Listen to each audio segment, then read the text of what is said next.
நாங்க ஆண்ட சாதி, அந்த வம்சம், இந்த வம்சம், அதிலிருந்து பிறந்தவர்கள், இதிலிருந்து பிறந்தவர்கள், எங்களுக்கு என்று ஒரு பெரிய தனி பாரம்பரியம் இருக்கிறது, அடங்குவது அத்துமீறு கும்பலா என்று கேள்வி பேசுவது, அதுக்குள்ள அந்த ரெண்டு முழக்கங்களுக்கு பின்னால எவ்வளவு பெரிய அரசியல் இருக்குங்கிறத புரிஞ்சுக்கிட்டா அதை விமர்சிக்கவே முடியாது. அது பாட்டாளி வர்க்க சிந்தனை இருந்தாதான் அதை புரிஞ்சுக்க முடியும்.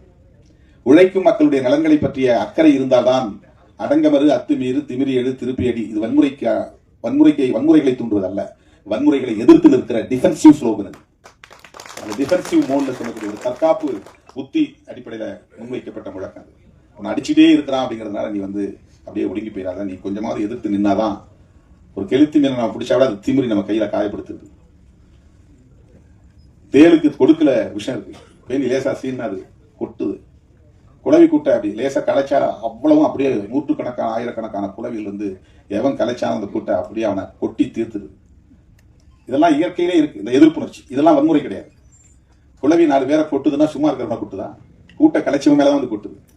தேல் கொட்டுதுன்னா சும்மா இருக்கிறவனை கொட்டுதா? யாரு போய் சீன்றானோ அவனை தான் கொட்டுது. தேல் கொட்டுறதுதான் திருப்பி அடின்னு அர்த்தம். குளவி கொட்டுது பாருங்க, அதுதான் திருப்பி அடித்தல். நீ போய் அவன் கூட்ட கலைச்ச, அது உன்னை கொட்டுது. கலைச்சா அப்புறம் நீ பாட்டு போயிட்டேன்னா எங்கேயுமே நீ கூடு கட்ட முடியாது, கூடு கட்டி வாழ முடியாது. தற்காப்பு உணர்ச்சிக்கான ஒரு அரசியல்.